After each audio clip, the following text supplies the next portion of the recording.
지금 긴급 속보를 말씀을 드리겠습니다. 지금 여권이요 대분란에 빠질 가능성이 이제 커졌어요. 바로 뭐냐, 조동현입니다. 조동현이가 이제 서경대 군사학과 조교수가 아니고요. 이제 뭐 조교수 물론 타이틀 가지고 있죠. 그러나 지금 우리 국민들대는요 조교수라는 직책보다는 민주당 선대위에서 상임 선대위원장이에요. 이 상임 선대위원장이 얼마나 높은 사람입니까? 바로 송영길하고 같은 급이에요. 우리 국민의힘의 경우에 지금 김병준, 그다음에 이준석 이 두 분이 상임 선대위원장입니다. 실질적으로 컨트롤 타워 역할하는 막중한 임무를 쥐고 있는 어마어마한 자리예요. 우리 같은 사람은 거기 명함도 못 내밀어요. 거기에 느닷없이 이름을 올렸어요.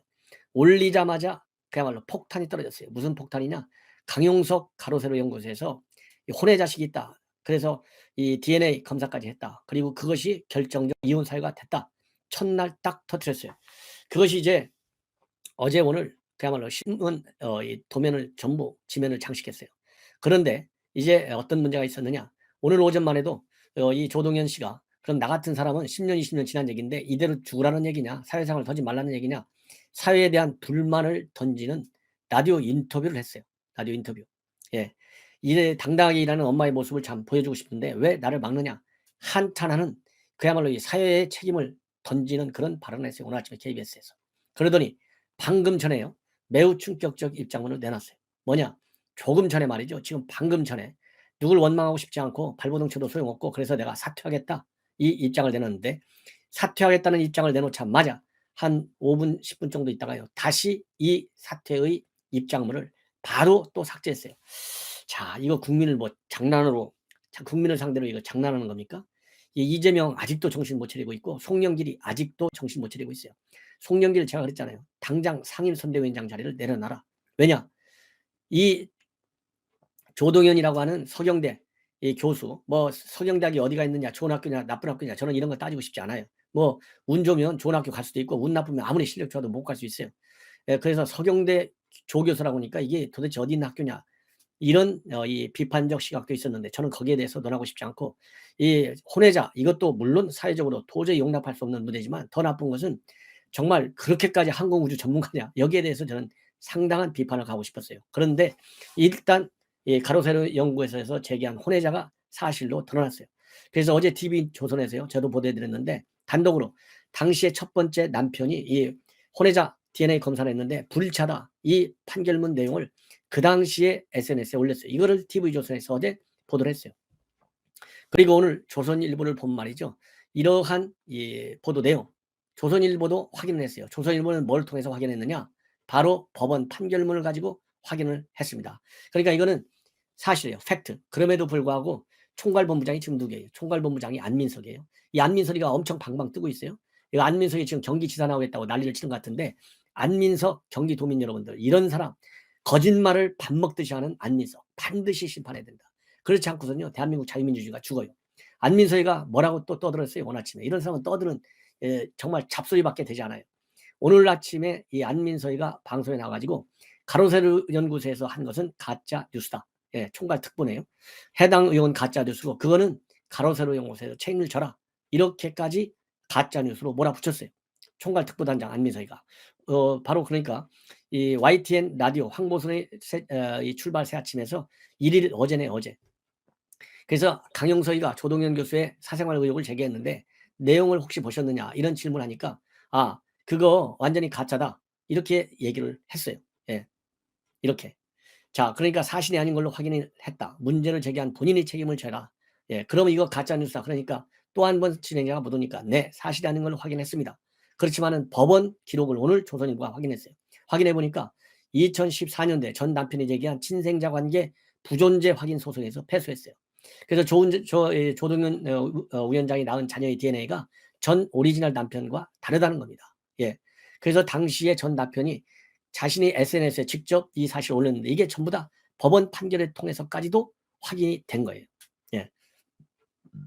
그래서 이 해당 사실을 확인해서 제보해준 유상민 의원실에서도 민주당은 조 위원장의 혼외자 의혹이 사실이 아니라고 주장을 했는데 이거는 거짓 해명한 것이다. 이렇게 밝힌 바 있어요. 이렇게 되니까 오늘 이제 이 조동현 씨가 이 방송에 나와가지고 이 사생활 의혹과 관련해서 눈물을 흘리면서 저 같은 사람은 도전할 기회조차 없어야 되는 거냐? 마음이 무겁다. 저 개인적인 사생활로 인해서 많은 분들이 불편함과 분노를 느끼셨을 텐데 송구스럽고 죄송하다. 이런 입장을 밝혔어요. 예. 자, 그러면서 그동안에 정말 죽을 만큼 버티면서 열심히 일하고 공부했다. 예. 그리고 지금 바라는 것은 전 남편도 다시 가정을 잘 꾸리고 있는 것 같고, 저도 현재 가정에서 저 둘째 아이들 올바르게 잘 키우고 있고 앞으로도 그럴 거다. 예. 자리에 연연해서 이해를 구하고자 하는 말은 아니다. 그러면서요, 저 같은 사람은 10년 지난 이후에 20년, 30년이 지난 이후에도 아이들에게 당당하게 일하는 엄마의 모습을 보여줄 수 있는 기회를 허락받지 못하는 것인지, 저 같은 사람은 그 시간을 보내고도 꿈이라고 하는 어쩐 도전을 할 수 있는 기회조차도 허락받지 못한 건지 묻고 싶다. 제가 드릴 말씀은 여기까지다. 그래서 원망하는 자기의 과거 사생활을 원망하는 입장을 밝혔어요. 그런데 이게 진실된 이 뭐라 그럴까요? 속죄 차원에서 그런 입장을 발표해야 되는 거 아니겠어요? 그런데 지금 보도를 보면 속죄하는 모습이 정치적인 동인에 앞서고 있어요. 즉 정치적인 필요성에 의해서 속죄하려다가 안 하고 속죄한 것처럼 보이고만 싶어하는 거예요. 그러니까 지금 방금 전에 이 올린 페북에서는요, 사퇴하겠다라는 입장을 밝힌 거예요. 뭐라고 밝혔느냐? 제가 이 입장문, 이 페북에 올린 거 방금 올린 건데요. 누굴 원망하고 탓하고 싶지는 않습니다. 아무리 발버둥 치고 소리를 질러도 소용없다는 것도 잘 압니다. 아무리 노력해도 늘 제자리이거나 뒤로 후퇴하는 일들만 있네요. 열심히 살아온 시간들이 한순간에 더럽혀지고 인생이 송두리째 없어지는 기분입니다. 아무리 힘들어도 중심을 잡았는데 이번에는 진심으로 저는 어떻게 해야 할지 모르겠습니다. 다만 아이들과 가족은 그만 힘들게 해주셨으면 합니다. 제가 짊어지고 갈 테니 죄 없는 가족들은 그만 힘들게 해주세요. 그렇지 않아도 이미 충분히 힘든 시간들이었습니다. 그간 진심으로 감사했고 죄송합니다. 안녕히 계세요. 이런 입장을 냈거든요. 이 얘기는 결국 뭡니까? 이런 얘기는, 이 얘기는 결국 내가 사퇴하겠다라는 의사표명으로 봐야 되잖아요. 그러니까 이 마무리에서도 그간 진심으로 감사했고 죄송합니다. 안녕히 계세요잖아요. 이 한마디가 내가 정말 힘든 시간이었는데 국민들이 나를 그렇게 비판한다면 나는 떠나겠습니다. 떠나겠으니까 그간 감사했고 죄송하고 안녕히 계세요. 이 말이 떠난다는 얘기 아니에요? 자, 이렇게 해서 올렸어요. 그랬는데 지금 방금 이 입장문, 즉 사퇴 의사를 표명한 입장문을 갖다가 방금 전에 사퇴했어요. 삭제했어요. 삭제했다는 얘기는 뭐예요? 바로 민주당 측에서 뭔가 지금 다시 비판이 온 거예요. 야, 네가 그렇게 빨리 사퇴하면 어떻게 버텨야지. 이런 압박이 왔다고밖에 볼 수 없는 것 같습니다. 자, 왜 그러냐면 오늘 아침에 말이죠. 이재명 이 후보가 뭐라고 얘기했습니까? 이재명 후보가 이 조동연 사생활과 관련해서는요, 국민들 판단을 좀 지켜보겠다. 이런 입장을 내놨어요. 여의도 민주당사에서 선대위 영입인사 임명 발표할 때 조동연 씨는 참석도 안 했어요. 그러니까 당연히 현장에서 기자들로부터 이 사생활 논란이 있는데 이거 뭐라고 그럴까요? 어떻게 할 거냐 이렇게 물어봤잖아요. 그러니까 모든 정치인은 국민에 대해서 책임을 지는 것이다. 국민들의 판단을 좀 지켜보겠다. 국민들이 뭐라고 그래요? 이런 수준 이하의 사람을 갖다가 도덕적으로도 업무 능력적으로도 과연 민주당이 얘기하는 수준의 고능력을 가지고 있느냐. 그리고 그 정도의 2030 세대 워킹맘들에게 모델, 최소한도 롤 모델까지는 못 되더라도 모범적인 뭔가 있어야 되잖아요. 이런 사람이 되냐 이거예요. 왜? 이 조동연이를 잡은 사람은요, 강용석의 가로세로가 아니고 송영길과 이재명이가 잡았어요. 왜? 너무 붕붕 뛰어났어. 내용을 까보면 별것도 아닌 사람이에요. 이런 사람은 대한민국에 수백 명, 수천 명, 수십만 명이라고 저는 봐요. 예. 이런 사람을 갖다가 워킹맘의 표본이다. 롤모델이다. 예. 안보 전문가다. 항공우주 최고의 전문가다. 이런 사람을 송영길 같은 경우는 내가 삼고초려를 해서 모셔왔다. 이렇게 됐는데 까보니까 강용석 변호사가 가로세로에서 팩트 체크를 해보니까 혼외자 이 엄청난 대한민국 도덕 룰을 볼 때 이런 사람이 공직을 맡을 수 있다고 생각하십니까? 그래서 저한테 전화하고 이런 사람들도 제발 방송에서 미국 같으면 이거 이 뭐라 그럴까요? 이 주 의원감도 못 되는 사람이다. 그리고 대한민국에서 이재명 대통령 지금 후보 어떻게 전과 사법이라는 사람이 여당의 그것도 말이지 대통령 후보가 돼야 되느냐 미치고 환장했다. 좀 율부를 좀 토해달라 이런 주문을 저한테 많이 해요. 우리 국민들이 저한테 그런 얘기를 주문하는 사람들이요. 뭐 국민의힘 당원이고 이렇지 않아요. 저하고 똑같이 평범한 시민이에요. 이런 사람들이 도대체 전과 사범이 대통령 후보가 돼서 말이 안 되는데 어떻게 조동연 같은 사람을 상임선대위에 올려놓느냐. 이거 정말 미치겠다. 어쩌면 좋으냐 이거. 이런 분개하는 사람들이 많아요. 이게 바로 국민들의 지금 판단이에요. 이재명이 언제까지 국민들의 판단과 기대를 따라서 반사적으로 일을 할 거예요. 그렇게 반사적으로 일할 수 있는 능력밖에 안 된다. 그 정도의 마음의 준비밖에 안 된다. 그럼 이재명은 사퇴하고 이낙연한테 양보하십시오. 그리고 송영길이도 이 정도 되는 사람을 삼고초려 할 정도 된다? 그 얘기는요, 송영길이 할 일이 없는 거예요. 얼마나 할 일이 없으면 조동현 같은 사람을 삼고초려해요. 차라리 저한테 삼고초려 하십시오. 제가 그런 민주당 상임 선대위원장 아니라 그냥 일반 위원장 할 테니까. 조동현 같은 사람은 널려 있다. 예. 그래서 국민이 기대에 맞지도 않고 국민의 판단을 기다릴 필요도 없어요. 그 부분에 대해서는 백혜련, 인재영입 위원장이에요. 백혜련 의원이 얘기한 게 맞아요. 뭐라고 얘기했어요? 백혜련 씨가 오늘 아침에 CBS에서. 예? 그러니 사생활, 문란한 사생활. 문란한 사생활이잖아요. 이유가 어디 있든 간에. 그러면 조동현 씨도 욕심이 없고 진정으로 애기들을 위해서 정말 워킹맘으로서 열심히 이 후세들을 잘 가르치고 싶다면 이런 직책을 맡지 않았어요. 이게 기본이, 그러니까 이재명이도 기본이 안 돼 있지 않습니까? 저도 지금 갑자기 흥분되는데 기본이 안 된 사람이 후보니까 만만하게 보이잖아요. 국민들이. 그러니까 이러한 엄청난 도덕 룰을 갖다가 위반한 사람이 상임선대위원장에 뻔뻔스럽게 나온 거예요. 지금 여러분들 조국 얼마나 뻔뻔스러워요? 우리가 질렸잖아요. 추미애, 조국하고 1, 2등 다툴 정도로 뻔뻔스럽잖아요. 추미애 요즘 말이 안 나와. 추미애 아무 말이 안 나오니까 좀 심심해요. 제가 보기에는. 예. 추미애 말이 나와야 되는데 왜 추미애 안 나와요? 추미애 지금 잠 못 잘 거예요. 윤석열 계속 1등 하잖아요. 잠이 오겠어요? 뒤늦게 반성하고 있을 거예요. 추미애. 그 뻔뻔함. 박범계 말할 필요도 없어요. 이재명이는 이미 제가 끝났고 조동현이도 이러한 조국, 추미애, 박범계, 이재명한테 배운 거예요. 이런 사람을 갖다가 송영길이가 삼고초려했다. 백혜련만 또 못해요. 백혜련 의원이 차라리 상임 선대위원장을 전화해라. 백혜련 의원이 오늘 아침에 김현정의 뉴스소를 나와가지고 뉴스에 나와서 국민 정서를 고려할 수밖에 없다. 예. 그리고 객관적인 팩트 체크가 필요하고 그야말로 당에서 적절히 조치를 해야 되겠다. 예. 국민 정서를 고려할 수밖에 없지 않냐. 그렇게 지금 백혜련 의원은 얘기했어요. 자, 이러니까요. 지금 송영길은 백혜련 맛도 못하고 이재명이도 백혜련 의원 맛도 못한 판단의식을 가지고 있어요. 대한민국은 경제적으로 지금 굉장히 어렵고 외교안보적으로도 굉장히 어려워요. 대통령의 순간적인 판단이 그야말로 전광석화 같은 위기시 딱 이거야. 치고 내릴 수 있어야 정확한 판단력이 필요해요. 자, 그러면 이재명의 판단력이 얼마나 문제 있느냐. 전국민 재난지원금 얼마나 뻔뻔스럽게 주장했어요. 국가재정 거덜나도 돼. 이쪽 아니에요? 예. 지금 국가재정 재정 건강이 서양에 비하면 엄청 높은 거야. 그까지 지킬 필요 없어. 100% 넘어도 돼. 전국민 재난지원금 하다가 계속 여론이 안 좋으니까 어떻게 됐어요? 포기했잖아요. 그리고 나서도 뭐 부분적 초보적 재난지원금은 되고 뭐 무슨 재난지원금은 나중에 검토하면 되고 이렇게 말을 또 계속 저도 헷갈려요. 저도 그렇게 뭐 둔한 사람은 아닌데 저도 헷갈려요. 저도 평균적으로 되는데 평균이 되는 저도 이해가 안 가요. 저도. 예. 저도. 그러니 누가 이해가 가요. 저도 평균적인 저도 이해가 안 가는데.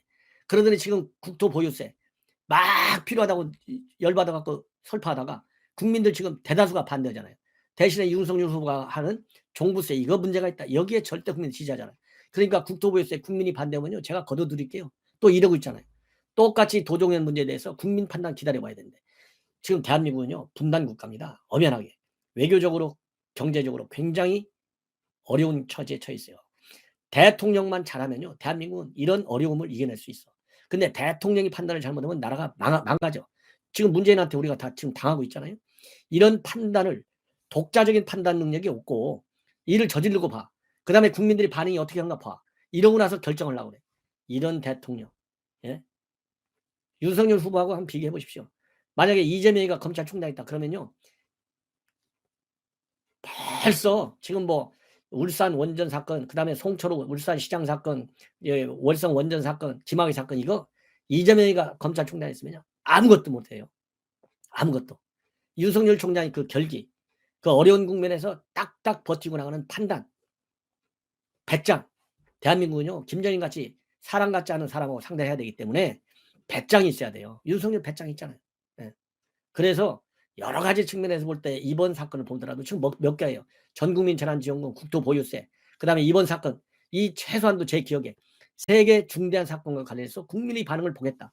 이러한 조금 중립적으로 보여하면 우유부단한 것이고 제대로 평가하면 무능한 후보예요.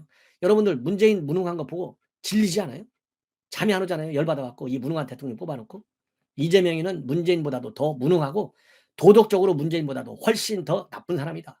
전과 사보면 끝났어야 되는데, 그러니까 이낙연 대표가 열받으니까 아예 호남에 갔는데도 저쪽 충청도 하고 어디 뭐 경상도 갔다는 거 아니에요. 이재명이 열받으니까. 이낙연 후보가 볼 때 이재명이 그 사람으로 보이겠어요? 그러니까 열받으니까 그냥 나가버린 거잖아요. 다른 동네로 가서. 이 정도가 되는 거예요. 그래서 이 대목에서만큼은 이낙연의 판단이 옳았다. 그래서 판단 능력도 없고, 예? 송영길이는 정보 수집 능력조차도 없어요. 가로세로 연구원은 사람 몇 명이서 정보 수집하잖아요. 민주당 얼마나 거대 여당입니까? 거대 여당의 정보 수집 능력이 오정보나 수집하는 거예요. 거기에 안민석이는 가짜뉴스 메이커야. 지금 안민석이 왜 열심히 했는지 아시잖아요. 내년에 경기지사 나오려는 거예요. 무주공산이니까. 철저하게 심판해라. 내년에 전 지방선거에서는요. 지금 지난번 지방선거 18년도에 민주당이 싹쓸이 했잖아요. 이번에는 우리 국민의힘이 싹쓸이 해야 된다. 한번 제가 말씀을 드리는 겁니다. 그래서 이렇게 지금 조동연이가 제가 얘기한 것 마찬가지로 결론 딱 이거 한마디예요. 결단력이 그렇게 없느냐, 우유부단한 사람이, 이건 남녀로 관계없어요. 자, 페북에다가 내 사퇴하겠다 의사를 표명했으면 고하고 가고, 국민을 무서워하십시오. 국민 자유민주주의가 좋은 게 뭡니까? 국민을 두려워할 줄 아는 거예요. 국민을 두려워한다는 얘기는 국민의 뜻을 살펴야 된다는 얘기예요. 그래서 맨 먼저 페북에 올린 게 맞다. 그래서 이제는 말이죠, 우리 언론인들은 이제 뭘 취재해야 되느냐, 왜 이 조동연 상임선대위원장이 페북에 그동안 감사했습니다, 안녕히 계십시오, 죄송합니다 라고 올렸다가 이거를 전면 삭제하게 됐는지 그 경위를 철저히 파헤쳐라. 저는 이렇게 말씀을 드리겠습니다. 예. 자, 이 정도로 이 대목은 말씀을 드리고, 이제는 우리 국민의힘에 말하자면 참 이 어려운 국면, 지금 이준석 대표가 전국 일주하고 있어요. 예. 그래서 이준석 대표가 오늘 여기저기서 얘기를 많이 했어요. 이 JTBC 뉴스룸에서 입장을 밝히고, 또 이 제주도에 오늘 갔는데 제주도에서 이 평화공원 앞에서 기자들을 만나서 입장을 발표했어요. 그래서 먼저 이 평화공원에서 얘기한 거가 먼저 얘기했기 때문에 이거를 말씀을 드리고, 그 다음에 오늘 이 JTBC 밤 뉴스에서 얘기한 내용을 여러분들께 보도해드리겠습니다. 한마디로요, 나는 잘못한 거 하나도 없다. 나는 당무 이탈한 적이 없다. 당무는 집행하고 있다. 그리고 선대위는 김병준 중심으로 잘 해봐라. 잘 안 될 거다. 나는 윤석열 후보 떨어질 텐데 떨어지는 실패하는 대통령 후보의 부하가 되지 않겠다. 한마디로요, 그냥 윤석열 후보 알아서 한번 해봐. 얼마나 잘하는지 내가 지켜볼게. 딱 이런 입장문을 내놨어요. 자, 이거 이래서는 무조건 안 되는 것이겠죠. 예, 한마디로 얘기해서. 그래서 저는 이 사태를 보면 지금 오늘 상임 고문들이 만났어요. 이 고문단들이 만나서 그래도 윤석열 후보가 안고 가라. 옳은 얘기예요. 안고 가되 이준석 대표가 이렇게 무리하게 사실상의 당무 거부를 하고 있는 거나 마찬가지잖아요. 당무 거부는 아니지만 정상적인 회의가 못 열리잖아요. 이거 자체가 얼마나 큰 영향을 주는 겁니까? 그래서 법률적으로 또 정치적으로 당무 거부가 기냐 아니냐 이걸 떠나서 일단 선대위 대열에서 이탈해가지고 지금 전국을 당 후보한테 보고도 안 하고 이렇게 다니는 거. 왜? 제가 말씀드렸잖아요. 이준석 대표도 왜 문재인 정권을 욕합니까? 비판합니까? 법치주의, 법과 규정, 원칙을 지키지 않았잖아요. 이 맨 먼저 원칙을 지키지 않은 행태를 보인 사람은 이준석이다 이거예요. 그래서 윤석열 후보는 껴안되 이준석은 자기가 잘못한 부분에서는 우리 국민한테 그리고 당원들한테 자기의 이런 행보에 맞는 적절한 수준의 사과 그리고 용서가 필요하다. 입장 표명이 필요하다. 저는 그렇게 보여집니다. 왜냐하면요, 지금 이제 디마이라스면 한 90, 6, 7쯤 되는데 이거 짰다면 짰지만요, 무지개 기른 거예요. 이런 식으로 윤석열 후보를 중간에 만약에 지금 지지율이 받쳐주고 있는데도 불구하고 이런 일이 일어나고 있는데 윤석열 후보의 지지율이 만약에 푹 빠지는 경우가 생긴다. 그러면은 속으로 이거 봐 빠지잖아 내 말 안 들으니까 잘 됐어 이러면서 또 제2, 제3의 전국 방문 현상이 나타날 가능성도 배제할 수 없어요. 그래서 이러한 초강수를 통해서 즉 2030의 팬덤을 무기로 삼아서 윤석열을 흔들겠다라고 하는 이준석 대표의 이런 행보, 이거는 저만의 생각이 아니라 상당수 우리 당원이나 국민 여론의 생각이로 지금 보도가 되고 있고, 그런 점에서는 이 상응하는 이 사과 조치가 필요하고, 윤석열 후보는 본래 큰 그릇이니까 후보니까 설령 선대위 안에서 이런 잡음이 나더라도 일단 큰 틀에서 다 포용해서, 아니 지금 뭐 탈진보도 포용하고 호남도 포용해야 되는데 이거 뭐 우리 선수 아니겠습니까? 예. 그래서 이준석도 뭐 기분이 어떻든 간에 일단 포용하는 모양새를 져야 된다라고 저희가 판단합니다. 자, 그러면 오늘 4.3 평화공원에서 그리고 JTBC의 뉴스룸에서 뭐라고 입장을 밝혔는지 여러분들 궁금하실 거예요. 그래서 이 내용도 제가 소상하게 말씀을 드립니다. 자, 거의 그대로 제가 인용 보도해 드릴게요. 그래야 이거 굉장히 민감한 사안이기 때문에 정확히 아셔야 돼요. 후보 선출 이후에 저는 당무를 한 적이 없기 때문에 당무 거부를 볼 수 없다. 예. 이것도 굉장히 논란이 많은 대목이에요. 그러니까 내가 당무 거부했다 하는데 당무 거부하면 네가 잘못이잖아. 책임을 안 지겠다는 얘기예요. 그러면 왜 당무를 안 했는지 이 원인은 이제 우리도 생각할 수 있겠죠. 예. 당무를 한 적이 없다. 이 부분도 굉장히 위험천만한 대목이에요. 예. 그다음에 당무 거부가 길어지는 이유가 뭐냐 이렇게 질문하니까 이게 당무 거부냐 이런 얘기하는데 윤석열 후보 선출 이후에 저는 당무한 적이 없다. 후보 의중에 따라서 사무총장 등이 교체된 이후에 제 기억엔 딱 한 건 이외에 당무 관련 보고 받아본 적이 없는 것 같다. 저 때문에 당무 공백이 발생했다고 하는 인식 자체가 저는 좀 이해가 가지 않는다. 지금 당무 공백 없이 원활하게 진행되고 있을 걸로 생각한다. 이렇게 입장을 밝혔어요. 자, 그러면은 제가 대표라면요, 만약에 보고를 안 하잖아요. 딱 한 건만 보고했잖아요. 그러면 지휘관이 가만히 앉아서 보고 받으려고만 생각하지 말고, 야, 내가 그래도 당 대표인데 아무리 당무 우선권이 후보에 있다고 하지만 나를 패싱하지 말고 이런 거 빠짐없이 보고 좀 똑바로 해. 그 안 그러면 나 굉장히 기분 나빠. 이렇게 경고를 하든지 아니면은 훈시를 하든지 아니면은 뭐 설득적으로 얘기를 하든지 지시했어야죠. 사소한 거는 빼놓고 중요한 것은 보고하라고 하든지 아니면은 사소한 거라도 빼놓지 말고 보고하라고 하든지 지시를 해야죠. 가만히 앉아서 보고만 받겠다? 그리고 보고 안 한 걸 가지고 이렇게 이럴 때 비판하겠다? 이것도 지휘관으로서의 리더십에 상당한 구멍이 뚫려 있다. 예. 이렇게 저는 보여져요. 저는 공직에서 33년간 조직을, 예, 크든 작든 저도 큰 조직을 운영해 봤어요. 이건 지휘관의 잘못이다. 예. 이건 책임 회피론에 불과하다. 이렇게 저는 보여집니다. 그리고 선대위와 최고의 회의가 취소된 것과 관련해서 우리 당 선대위 원톱은 김병준 위원장이고 오히려 그분의 일사불란한 지휘체계를 확보하기 위해서 제가 홍보에 국한된 역할을 하겠다. 나머지 총괄 지휘는 그분이 하는 것이 옳을 것 같다. 그리고 그리고 우리 후보는 심지어 김종인 위원장을 모실 생각이 없는 것으로 굳건하게 마음을 다지셨으면 총괄 선대위원장으로 김병준 위원장을 선임해 달라고 요청을 드렸다. 그렇기 때문에 저는 선대위 운영에 대해서는 제 영역 외에는 다른 큰 관심사가 없는 상황이다. 제가 이 부분에 대해서는 제가 평가를 안 하겠습니다. 안 해도 여러분들 다 아시겠죠. 여기서요, 제 영역 외에는 다른 관심사가 없는 상황이다. 이것도 아주 큰 잘못이에요. 왜냐하면 당 대표로서의 이 공식적인 권한은 윤석열 후보가 가지고 있다 하더라도 현직 당 대표의 상징성과 그 권한에 맞는 부분, 이 당무선권을 윤석열 후보가 갖는다는 것은 최종 결정권을 갖는다는 얘기예요. 그런 최종권을 갖기 전까지의 그 정보의 흐름, 그다음에 특정 현안의 흐름, 그 과정에서는 대표로서의 역할을 해야죠. 아, 후보님 이거는 이렇게 해서 좋고 이거는 이렇게 해서 안 좋습니다. 그래서 후보가 결정되면 무조건 따르는 거예요. 이게 조직의 기본 원리예요. 그래야 조직이 살지. 제 영역 외에는 관심사가 없다? 그러면 대표직을 아예 그러면 사퇴를 해버리든가. 그렇잖아요. 예. 이것도 맞지 않다. 그리고 윤 후보가 어떤 조치를 하면 서울로 복귀할 것이냐, 이런 질문과 관련해서는요, 저는 윤석열 후보에게 어떤 것을 요구한 적도 없고 윤석열 후보가 저한테 뭐를 상의한 적도 없기 때문에 저희 간에 이견은 존재하지 않는다. 제가 뭘 요구하기 위해 이러고 있다고 보시는 것도 저에 대해서는 굉장히 심각한 모욕적 인식이다. 윤석열 측 핵심 관계자 발로 언급되는 여러 가지 저에 대한 모욕적 발언들이 지금 상황을 악화시키고 있는 것이다. 윤핵관에 대한 불만이 여전히 세요. 그 다음에 윤석열 후보가 배석한 자리에서 이준석이 홍보비를 해먹으려고 한다라는 취지의 발언했던 인사도 있었다. 후보가 누군지 아실 거다. 인사 조치가 있어야 할 걸로 보인다.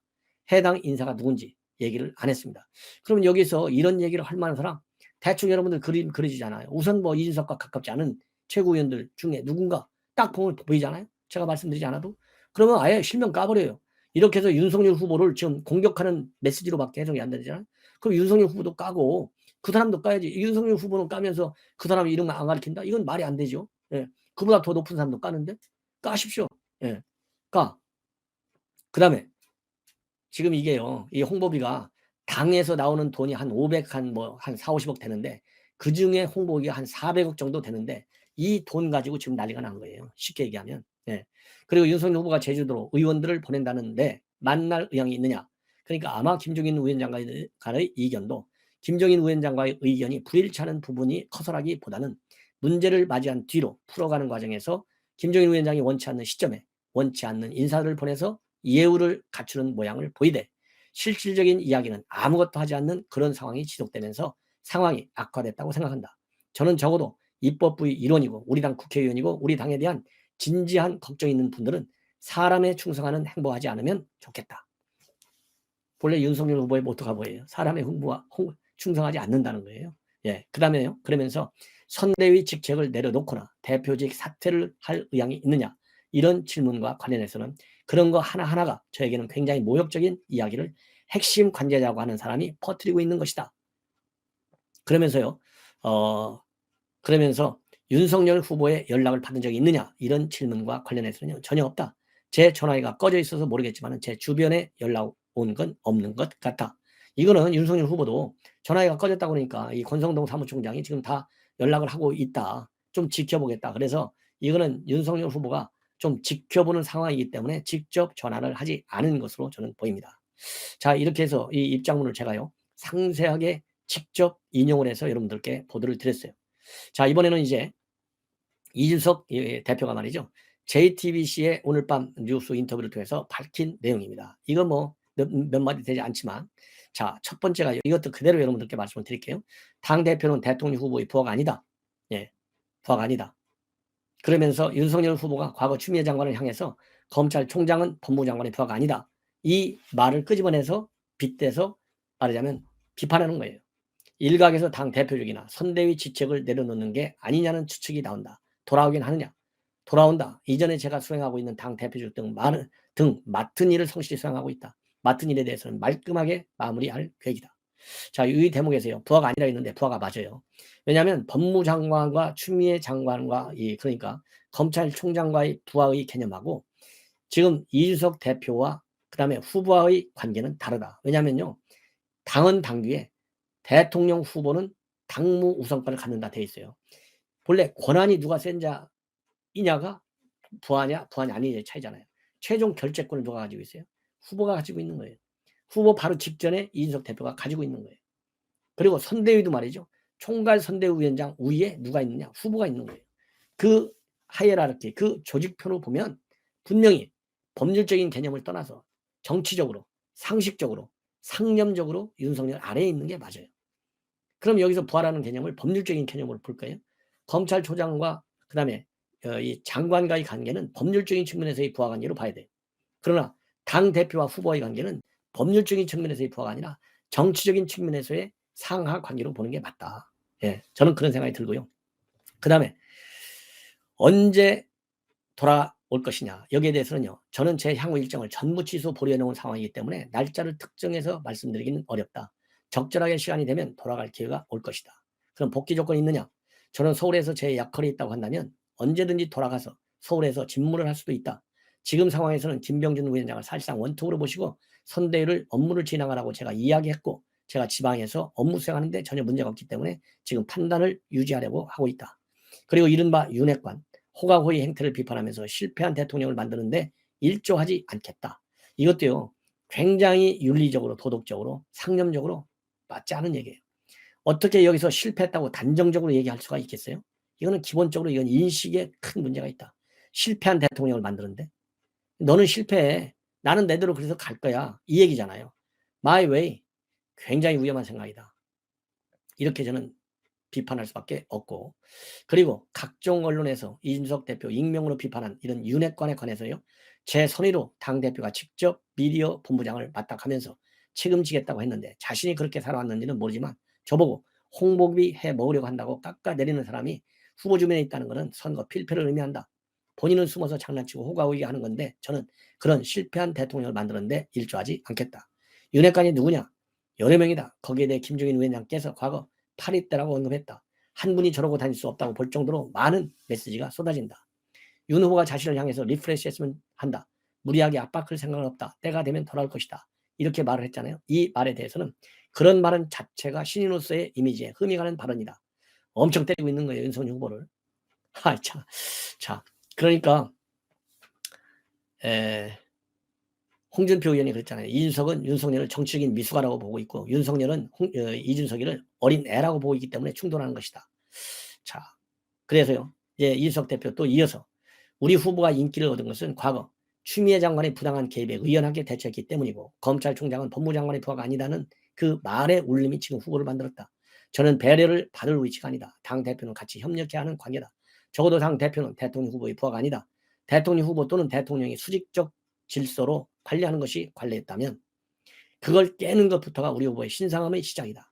아니 그러면 대통령 후보 또는 대통령이 수직적 질서로 관리하는 것이 관례였다면 그 관례를 지켜주는 것도 이건 신사람이라고 따지기 전에요. 지키는 것이 당대표로서의 기본적 예의다. 이렇게 해석도 되는 부분이에요. 굉장히 독선적인 측면이 이런 데 있지 않나 하는 생각이 듭니다. 그리고 이준석 대표는 그리고 윤 후보와 연락을 취하고 있느냐, 허심탄회하게 대화 나누면 되지 않느냐 이런 질문과 관련해서는요. 후보 선출 이후에 들은 내용은 사무부총장을 해임하고 싶다는 얘기 말고는 연락이 없었다. 상의 요청하거나 의견 물어본 거 없고 이수정 교수 영입이라든지 결론은 정해진 상황에서 통보했다는 느낌 받을 수밖에 없었다. 그리고 지금 대선이 100일도 남지 않은 상황에서 태업하는 것이 아니냐 이런 지적과 관련해서는 이게 참 어떤 장단에 춤춰야 하는지 모르겠다.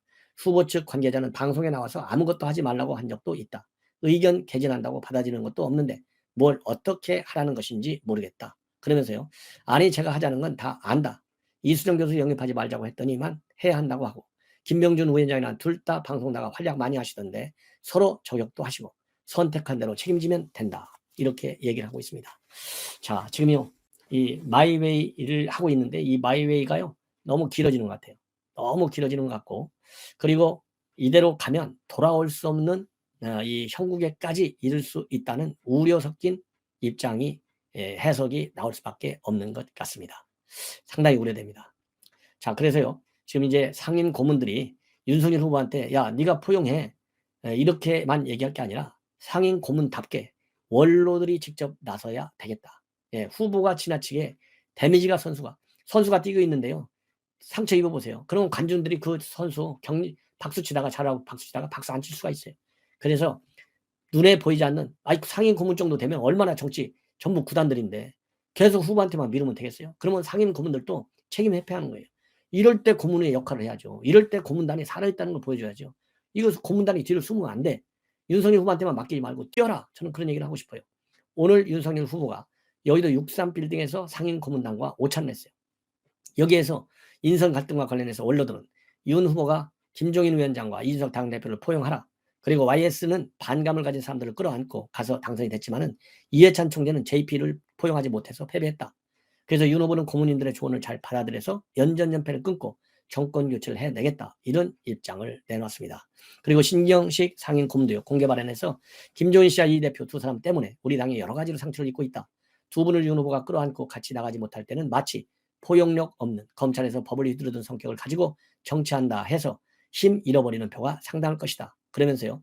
92년도에 YS가 자신을 반대한 박태준 전 포스코 명예회장을 전남 광양까지 찾아가 설득에 나선 일화를 소개하고 YS의 반감을 가졌던 사람들이 서서히 방향을 바꿔서 지지하는 데 모두 동참했다. 그러면서 아무리 불쾌하더라도 꾹 참고 당장 오늘이라도 이 대표를 찾아가면 분위기가 달라질 것이다. 그렇지만요. 권혜옥 상임 고문은 입장이 달라요. 뭘 찾아가냐? 말도 안 되는 소리를 하고 있다. 이렇게 반발하고 또 비공개 회동에서는 전반적인 분위기가 후보가 수습하고 가야 한다라는 의견이 조금 더 많았다고 합니다. 그리고요. 또 몇몇 고문은 YS와 달리 이해찬 정 총대는 JP를 배척하면서 대선에서 졌다라는 얘기도 또 비공개 회동에서 이 조언한 것으로 그렇게 알려지고 있습니다. 그런데 오늘 이 63빌딩에 있는 식당에서 이제 오늘 했는데 아마도 뭐 63빌딩 이런 뭐 고위 정치인들이 만나는 식당 여러분들 다 아시잖아요. 여기에서 김종인 위원장이 옆방에서 식사를 하고 있었어요. 누구하고 식사했느냐? 김은혜 의원하고 했어요. 김은혜 의원하고 뭐 몇 명이 같이 했겠죠. 그런데 여기에서 윤석열 후보가 이 김종인 위원장 방에 들어가서 대화를 약 1분 정도 나눴다고 합니다. 그때 함께 방에 들어갔던 김은혜 대변인, 김은혜 대변인하고 밥 먹은 게 아니네요.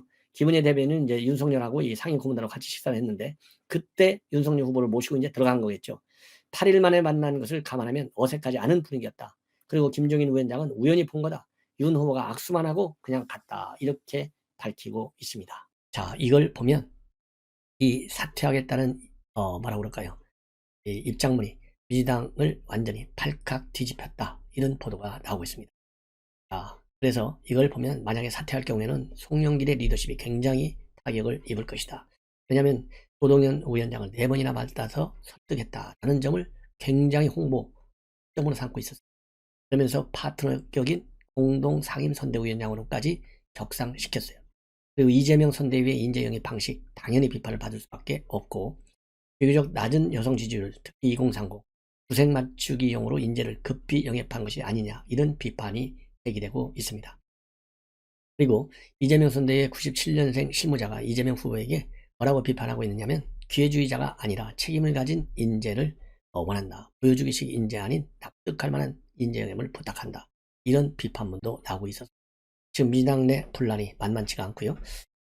그리고 이 조동연의 선대위원장 사생활 논란과 관련해서 장경태 의원은 2030 세대 민심에는 별 영향을 미치지 못할 것이다. 이런 입장문도 내놨는데요. 이거는 오로지 이 장 의원이 그야말로 조동연 편들기 해석을 한 것이 아니냐. 그래서 이렇게 조동연을 싸고 도는 장경태 의원의 발언 때문에 오히려 그래? 2030에 영향이 없다고? 이거 한마디로 웃기네? 이러면서 2030의 반란 심리는 더 커질 수밖에 없지 않을까. 커질 수밖에 있지 않을까. 이런 생각이 듭니다. 자, 그래서 우리가요, 이 패복 사퇴하겠다는 입장문을 얻어들인 걸로 봐서는 또 그냥 밀고 나갈지도 몰라요. 그래서 우리 시청자 여러분들, 그리고 가로세로 연구소를 비롯한 이 언론의 취재진 여러분들께서 조동연이가 왜 선대위원장을 하면 안 되는지를 단순하게 뭐 이재명한테 불리하다, 우리한테 유리하다, 이런 측면에서가 아니라 인재를 발굴하도록 똑바로 발견하라. 이런 조동연이가 인재라면요, 대한민국 반 이상이 인재예요. 그래서 더 강한 날카로운 비판의식을 내놔야 되겠다. 이렇게 생각이 듭니다. 자, 이러면은요, 윤석열 후보가 지금 이준석 대표와의 상당한 갈등면이 있어요. 이런 상황에서 어제 이준석 대표가 이제 사실상 조금 전이죠. 이 JTBC하고도 입장을 밝히고, 그리고 제주도 4.3 평화공원에서도 입장을 밝혔어요. 핵심은 그겁니다. 한마디로 나는 잘못한 거 하나도 없다. 내가 왜 당무를 거부하냐. 당무 다 이행하고 있다. 그리고 총괄선대위원장은 아예 화끈하게 김병준한테 다 내가 맡긴 거 아니냐. 김병준이가 완탑을 해라. 예. 그리고 김정일 위원장 불쾌한 것은 적절하지 않은 시점에 적절하지 않은 사람을 보내서 불쾌하게 했다. 예. 이걸 또 강조하고 있고요. 그 다음에 하나는 지금 현재 이 홍보비 내가 말아먹으려고 지금 홍보위원장 하는 거다. 이런 얘기를 한 하이에나 반드시 인사조치해라. 이런 몇 가지 요구사항을 내놓고 있어요. 이게 하나의 조건이나 마찬가지죠. 말로는 조건이 아니라고 하지만. 자, 그러다 보니까 윤석열 후보는 이제 뭐 리프레시하는 기간이라고 보고 있기 때문에 서울로 올라오면 만나겠다. 이런 입장을 가지고 있었어요. 그런데 어젯밤에 어제 낮에 오찬을 가졌어요. 상임 고문단. 이 상임 고문단에서 대체적으로 그래도 이 포용을 해라. 그래야 선거에서 이길 수 있다. 이것이 대다수의 의견이었다고. 물론 그 자리에서도 이준석 대표 이런 비판도 있었지만 전반적으로는 우리가 좀 더 한 발 더 내다보고 불쾌하더라도 꾹 참아라. 그리고 오늘 밤에라도 이준석 대표를 찾아가라. 그래서 이준석을 서울로 끌고 오면 분위기가 앞으로는 달라질 것이다. 그러면서 하여튼 이 바다가 모든 개울물을 끌어안듯이 윤 후보께서는 좋든 싫든 전부 내 편으로 만드는 것이 중요하다. 이런 권고 의견을 냈어요. 그러다 보니까 윤석열 후보 측에서도요, 지금 내일 일정을 다 비워놓고 있다고 합니다. 내일 일정을 비워놓고 뭘 하느냐? 바로 제주도로 내려가겠다.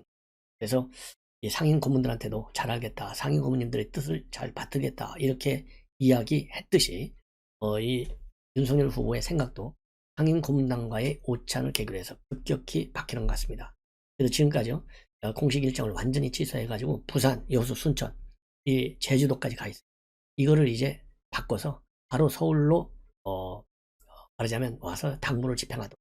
그럼으로써 왜냐하면 내일이 금요일이잖아요. 날 새면 오늘 금요일이잖아요. 그래서 주말을 넘기지 않은 상태. 12월 6일날 선대위의 공식 출범. 여기에서는 모두가 하나가 되는 그러한 상황을 만들려고 지금 내려가는 것.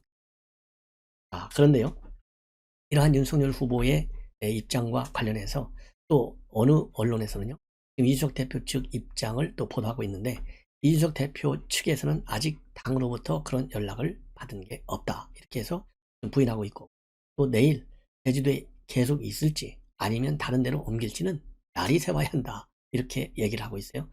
자, 그러면은 제주도 장소가 중요한 게 아니고 내일 만나는 것이 중요해요. 그래서 윤석열 후보 측과 그다음에는 이준석 대표 측에서 물밑 대화를 통해서 접점을 찾아라, 빨리. 이것이 우리 국민이 바라는 바다. 이 국민의 질타와 그리고 이 상임 고문의 권고, 어느 누구도 무시하지 말아라. 저는 그렇게 당부를 좀 하고 싶습니다. 자, 그래서요, 이제 김종인, 이준석 전부 포용하고 가락하기 때문에요, 이번 주말을 계기로 해서 윤석열 후보의 행보가 굉장히 중요하고 급박하게 돌아가고 있다, 이렇게 생각이 듭니다. 자, 그리고요, 또 이제 이준석 지금 대표의 여러 가지 이제 입장들은 제 이 앞방송을 통해서 상세히 말씀을 드렸기 때문에 더 이상 이 방송에서는 생략을 하겠습니다. 자, 이번에는 그러고요, 지금 상황이 굉장히 급박하게 돌아가는 게 12월 6일 월요일 날 선대위가 공식 출범하잖아요. 그래서 지금 경선 후보로 뛰었던 사람들 중에서 아직도 이 동참에 긍정적 답변을 내놓지 않고 있는 사람이 지금 홍준표와 유승민이에요. 나머지는 다 합류하고 있지 않습니까? 그래서 홍준표 후보를 오늘 저녁에, 그러니까 이제 날짜상으로는 뭐 12월 2일 어제 저녁에 만찬을 같이 한 걸로 되어 있는데요, 이 만찬과 관련해서 윤석열 후보 이렇게 입장을 밝히고 있습니다. 비공개로 만납니다. 기자들이 이거 어떻게 된 거냐, 오늘 저녁에 이제 저녁 먹는다는데, 이렇게 물어봤어요. 그러니까 확인해 주기가 어렵다. 그리고 회동 여부는 공개할 문제가 아니다. 그러니까 회동하는 것 자체를 부인하지는 않았어요. 그러면서 경선에서 함께했던 분들에 대해서도 이른 시일 내에 원팀을 구성해야 한다고 했지만은 본인들의 마음이 정리할 때까지 순리대로 벌어가기 위해서 많이 기다렸다. 전화도 물론 드렸지만은 여러 가지 방식을 통해서 소통하려고 노력을 했다. 그 차원에서 정권 교체를 위해서 서로 다른 생각이 있더라도 함께 가야 한다는 건 분명하다. 그런 차원에서 이 모든 문제를 대할 것이다, 이렇게 다수역의 입장을 밝혔습니다. 그러니까 윤석열 후보, 홍준표 만나기 위해서 물밑에서 많은 노력을 했다라고 하는 것을 처음으로 밝힌 거예요. 그리고 이 홍준표 의원도 말이죠, 공식적으로 만난다 이렇게까지는 얘기 안 하고 있지만은 부인하고 있어요. 뭐라고 그럴까요? 사실상 인정하는 발언을 하고 있어요. 근데 홍준표 의원이 얘기하는 것은 결이 달라. 뭐라고 했냐면, 오늘 저녁에 내가 만난 사람은 윤석열이 아니다. 선배 법조인이다. 선배 법조인과 나랑 둘이 식사하기로 했다는 것이 팩트다. 그래서 그러니까 그러면 윤석열 후보하고 만나는 건 전혀 아니냐, 이렇게 또 기자들이 물었어요. 그러니까 더 이상 이야기하지 못하겠다, 이렇게 얘기한 거예요. 더 이상 이야기하지 못하겠다는 얘기는 윤석열 후보 앞에서 그랬잖아요. 확인해주기 어렵다. 회동 여부는 공개할 문제가 아니다. 이렇게 얘기한 거 똑같아요. 그러니까 만나는 것 자체를 부인한 것은 아니에요. 이 얘기는 서로 지금 입장이 팽팽했잖아요. 그리고 홍준표 후보가, 의원이 지금까지 계속 윤석열 후보와 관련해서는 이재명하고 똑같이 양비론으로 때리고 왔거든요. 근데 느닷없이 비공개로 만난다. 그러면은 지금 홍준표 의원의 경우는 2030을 각별히 챙기고 있잖아요. 2030들이 이 준석이 형, 준표 형 이거 뭐 하는 거야? 그동안에 윤석열 후보 계속 비판했잖아. 근데 왜 원래 슬그머니 만나지? 이런 비판이 나올 수가 있죠. 그래서 이거는 비공개리에 지금 아주 은밀하게 만찬 회동을 추진한 것이다. 그리고 둘이서만 만난 것도 갑자기 이상하잖아요. 그러니까 이 팩트가 뭐라고 그랬어요? 선배 법조인과 만난다고 돼 있잖아요. 그러니까 모양은 선배 법조인하고 만나는가 해가지고 윤석열 후보와 만났을 때 나타날 수 있는, 특히 2030 세대에 나타날 수 있는 마이너스적인 데미지 효과를 줄이려고 하는 거예요. 그래서 이거를 공개하고 싶지 않은 거예요. 그 극적인 결과물만 갖고 얘기하고 싶은 거죠. 그런 고도의 전략적 계산이 깔려있기 때문에 둘 다 부인은 안 하고 말을 돌리고 있는 거예요. 그래서 이 얘기는 뭐냐, 둘이서 바로 만나기가 뭐하니까 선배 법조인, 그러니까 윤석열 후보하고도 대화가 되고 홍준표 의원하고도 대화가 되는 선배 법조인이 중간에 메신저 역할, 즉 브로커 역할을 했다, 이렇게 생각이 되고요. 자, 경위가 어떻게 됐든지 간에 둘이서 이렇게 대화의 접점을 찾은 것 자체가 12월 6일에 공식 선대위 출범을 앞두고 상당히 뭐라고 그럴까요, 야권이 정권 교체를 해서 하나로 묶어지는, 그럼으로써 홍준표가 가지고 있는 2030의 팬덤, 이거를 윤석열 후보로 이렇게 끌고 오는 이러한 큰 효과를 가져다 줄 가능성이 크지 않나, 이런 생각입니다. 그리고요, 지금 이제 이준석 대표 어제 말하자면 JTBC 그다음에 제주도 현지에서의 기자회견을 통해서 제가 말씀드린 대로 상당한 불만을 포기하고 있고 여간에서는 움직일 것 같지 않은 최후 통첩성 메시지를 보낸 거잖아요. 여기에 관해서 이 장해찬 청년특보, 처음에 청년특보가 됐었죠. 장해찬 씨가 한마디를 하고 있어요. 준석이 형 한 번만 윤에게 주인공 양보하면 안 되냐, 이런 뭐라 그럴까요, 상당히 중요한 그런 입장문을 내놨습니다. 그래서 이 내용을 여러분께 자세히 말씀을 드릴게요. 한 번만 주인공의 자리를 윤석열 후보에게 양보해달라, 이것이 결론이에요. 처음이자 마지막으로 형한테 공개 편지를 쓴다. 부산에서 순천 여수로 가는 형을 보며 저는 안 되겠다 싶었다, 이렇게 운을 떼고 있습니다. 준석이 형, 형은 37살 청년 정치인이 아니라 제1야당의 당대표다. 청년이 아닌 당대표로 대우해달라는 형의 입장을 존중하고 이해한다. 그런데 지금처럼 치중패북으로 폭탄 발언하고 갑자기 집거해서 부산 순천을 오가는 행보를 하는 것은 정권 교체를 목전에 둔 제1야당 당대표다운 행동이 아니다, 이렇게 지적을 하고 있습니다.